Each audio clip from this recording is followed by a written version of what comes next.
So it's time to talk about acids and bases as it relates to aromatic stuff. These all have carboxylic acids. Every single one of these benzene derivatives are derivatives of benzoic acid. But there are different groups connected at the para position of all of these, except for this is just benzoic acid. So these change pKa accordingly. For some reason, when you put a nitro group on, the pKa is 3.44. When you have a methoxy group on, it's 4.47. What the heck? Why is it like that? It's all about donors and withdrawers.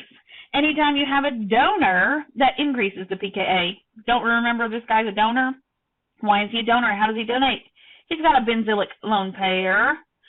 This one donates by hyperconjugation. Aren't donors by resonance stronger than donors by hyperconjugation? Yeah.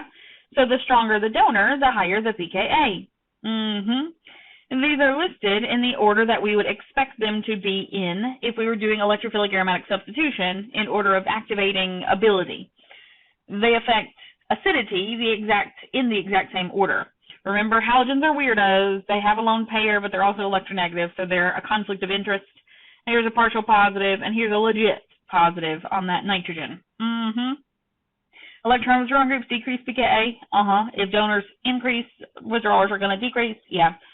Maybe you need a reminder. To increase pKa, that means electron donating groups make acids weaker. Electron withdrawing groups make acids stronger. Because these are all carboxylic acids, we can't draw resonance where that conjugate base, carboxylic acid conjugate base, is delocalized all the way into the benzene ring. It's going to be delocalized among these two oxygens, but there's no way for those electrons to be shared on into the ring. So this is a 10-fold Ka difference, so 1 unit of pKa difference, but phenols, 10.2 to 7.14, that's 3 units of pKa's, that's 1 with 3 zeros, 1,000 times. This is 1,000 times more acidic than that one is. Yeah, that's a pretty strong effect, right? It's because the conjugate base, remember when we're talking about delocalization and resonance and bases, we're talking about whether the conjugate base is made more stable by extra delocalization. I'm not good at drawing and talking at the same time, so I'm really not sure exactly what I said, so I need to pause my drawing and say. When we're talking about acidity, it's not the delocalization of electrons in the acid, it's the delocalization of electrons in the conjugate base that tells us that base is more delocalized, therefore the base is weaker, and when the base is weaker, the acid is stronger. Okay, so if I go through, and I am not drawing all resonances of this guy, but if I go through, I would get one resonance where the negative charge stops on that corner. I get the exact same resonance structure over here. And if I'm just changing my arrow colors instead of drawing them all, negative would start here, become a pi bond there, stop on that corner. Negative becomes a pi bond here, stop on that corner. Yep. And then I will draw the green structures. Why am I doing this? I don't know. Because it matters, that's why. I just really want to make sure you get it. NO plus. Like this. When you have the negative on the carbon that's connected to your substituent, I forgot the negative over here. When you have the negative on the carbon that's connected to your substituent, if that negative could be delocalized onto your substituent, that's a good thing. If that negative could be delocalized onto your substituent, that's a good thing. That nitro group can accept that thing, accept that lone pair, and create this resonance structure, this baby one, orange one in the middle. So the methoxy one, that methoxy cannot accept electrons. That oxygen already has a full octet, and he is not involved in any pi bonds. You cannot share extra electrons with that oxygen. So the conjugate base of this first phenol would have 5 normal resonance pictures. The conjugate base of this last phenol would have 6 resonance pictures. More resonance, more better. Yeah? More resonance, more stable conjugate base, more stable conjugate base, stronger acid. Yep. Substituents have a greater effect on the acidity of phenols than they did carboxylic acids in our last example, but the substituents have the greatest influence if they're ortho and para, less so if they're meta. Why might that be the case? Well, unfortunately, I just cleared off all my drawings, but when they're ortho and para, sometimes that negative charge is in the right place to be able to be delocalized onto your substituent. If that substituent were meta, the negative charge is never in the right place to be delocalized. Here's a bunch of other phenols down here. Regular old phenol, pKa of 10. Metaphenol, 9.3. Paraphenol, 7. Why are those so different? 9.3, this metaphenol that my laser's not showing up on, this metaphenol, that nitro group does withdraw. It is a withdrawing group, but it withdraws by induction in that example because it cannot give you an extra resonance picture. And this paraphenol withdraws by resonance. You get an extra resonance picture in that one. So induction versus resonance, generally resonance is a stronger effect. And that's why the pKa of para-nitrophenol is more acidic, why the pKa is lower than that of meta-nitrophenol. What if you put 2 nitro groups on? 2 nitro groups, even more acidic, because you would get even another resonance picture. And oh, Malanta, what if you put 3 of them on there?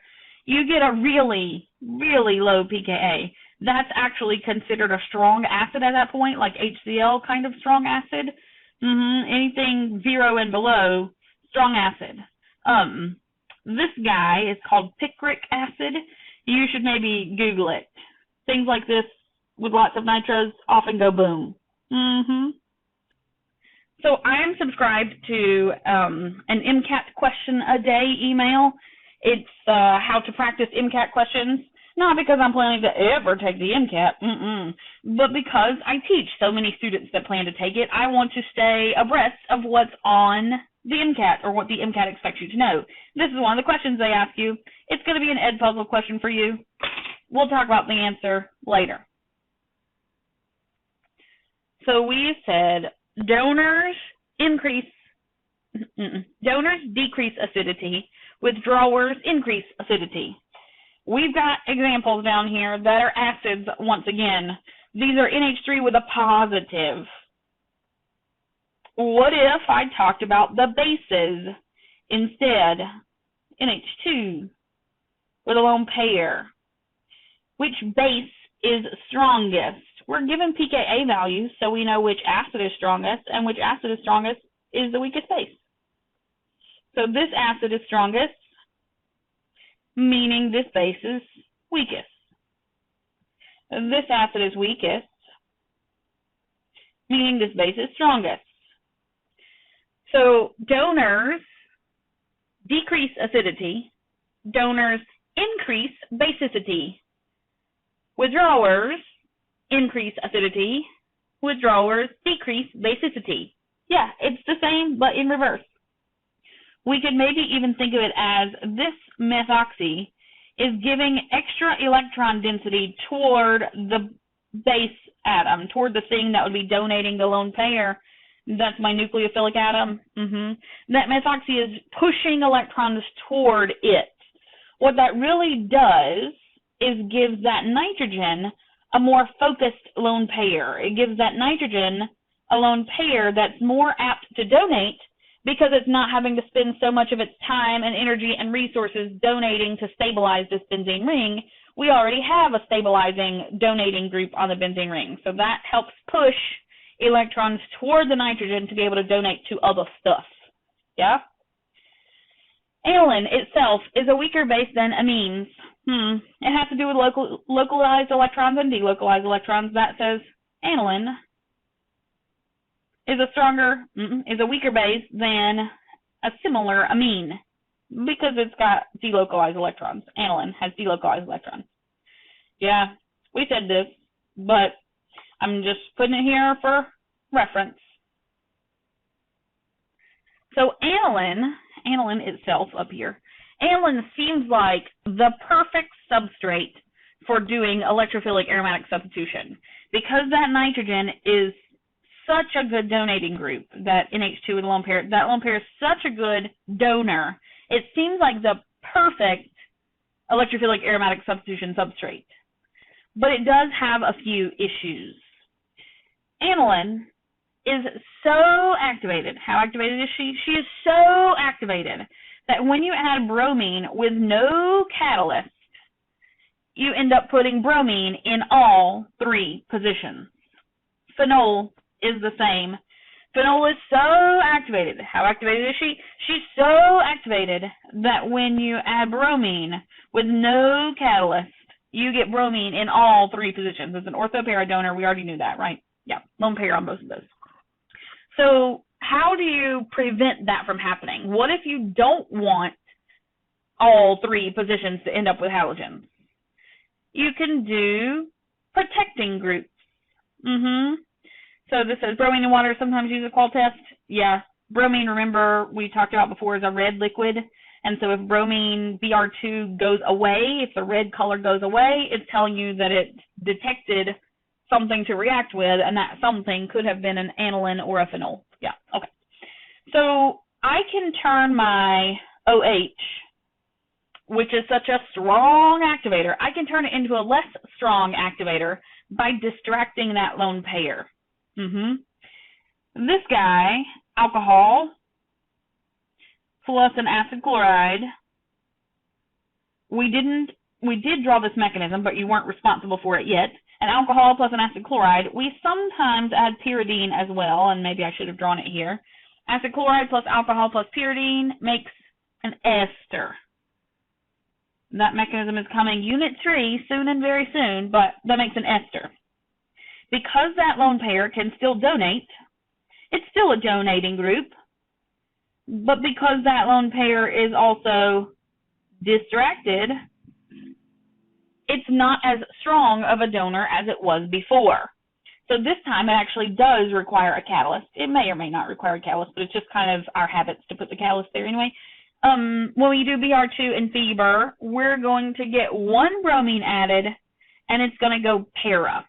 If you're only adding one bromine, why do you suppose it might go para? In addition to offering a distraction, adding that group there created extra bulk. Why would we want extra bulk? So that we could try to guarantee that we get product that's para instead of ortho. If we wanted ortho, we could protect the para position and then, yeah. So if we only wanted ortho, if we only wanted para-phenol, para-bromophenol, if that's our goal, you need to say, phenol, calm yourself down and put on this little green circled group to offer a distraction and some bulkiness. Then do the bromination, and then the final step is to remove your ester to end up with phenol again. The way you remove that ester is acid, water, heat. The way you remove a sulfonic acid is acid, water, heat. We're going to talk more about this strategy, but we've actually already mentioned this strategy one time before. It's protecting group stuff. We tell that phenol to calm yourself down, and we cover it up for a little while. We disguise it, and then we release that protecting group to leave our undisguised functional group. I mentioned that it's acid, water, heat that we removed that protecting group with because we removed sulfonic acid with acid, water, heat, and that was a protecting group as well. Not all protecting groups are removed that way, but everything we know so far removed the protecting group with acid, water, heat. That's if you had phenol. Could you do the exact same thing if you started with aniline? Yeah, you could. Let's see. We didn't mention it before, but an anhydride is also a very reactive derivative, just like acid chlorides are. So if we added an anhydride like that, coming next week, exactly how that works. The purpose of the anhydride is to distract aniline's lone pair and add some bulk. Then we could do, we might want to do nitration. We can do really anything, but we might want to do nitration because, like I said in the last one, nitro groups often cause things to go boom. So we want to only add one nitro. We don't want aniline to be multiply nitrated. That would be bad news. So we add the nitro, it goes only para because it's bulky, and because it's still activated, it's just more distracted than it was before. Acid, water, heat. This time we got one little complexity. When we deprotect that aniline, we did it with acid, water, and heat. And amines are bases, so we end up with an anilinium. And then we have to add some hydroxide, some sort of base, to make sure it's a neutral aniline in the end. Yep. Magic. So aniline is too good at activating. It's too good at donating electrons to the benzene ring it's connected to. It can sometimes lead to multiple electrophilic aromatic substitution reactions, multiple EA sports, multiple of those. So you often have to distract that lone pair. Aniline also has other issues. Some of the other issues with aniline is aniline has an amine, and amines are bases, and bases like to react with acids to yield that. Whoa. Here we've got a lone pair, so it's an electron donating group. So we would say it's an activator. So we would say it's an orthopara director. That's what we would say about aniline. But womp womp. When we have this guy, that's a legit positive. That's a withdrawer. That's a deactivator. That's a meta. Okay, hold on. If we have a lone pair and we add something like AlCl3, that's a Lewis acid. It's a very strong Lewis acid. So that lone pair sticks to and donates to our Lewis acid like this. And then my seemingly good activator, womp womp, we've got a legit positive. It's now a deactivator. It's now a meta director. It's got a withdrawer on it. Yeah. If we add an oxidizing agent like nitric acid, for example, we might get this. This, womp womp, is a legit positive, a withdrawer, a deactivator, a meta director. It's also problematic for other reasons. Yeah. So on paper, in theory, aniline seems like a fantastic activator. It really is a good activator, but it's actually so good at activating, so good at donating electrons, it can donate electrons to acids in solution, Lewis acids in solution, or it can be oxidized by reagents that we have in solution. And in every single one of those cases, it becomes a deactivator. So on paper, aniline looks great, like an ideal activator, but it's got some issues. So that's why in this previous example, so many clicks. In this previous example, we chose to not add any catalyst because actually the catalyst causes issues. If you added some fiber up there, you would get that fiber chelated to, that's not the word I'm looking for, that fiber attached to, I had to pause it to come up with the right word. We would end up getting that fiber complexed to, that's really the word I was looking for, that's what I've used before. We would get that fiber complexed to our lone pair, and that would be problematic because it actually is a meta director at that point.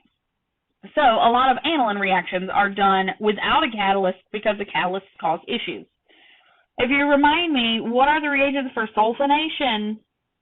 Sulfuric acid. The reagents for nitration are nitric and sulfuric acid.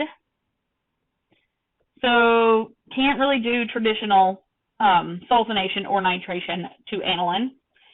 What are the reagents for Friedel-Crafts alkylation? A lot of them are an alkyl halide with a Lewis acid catalyst. Friedel-Crafts acylation, an acid chloride with a Lewis acid catalyst.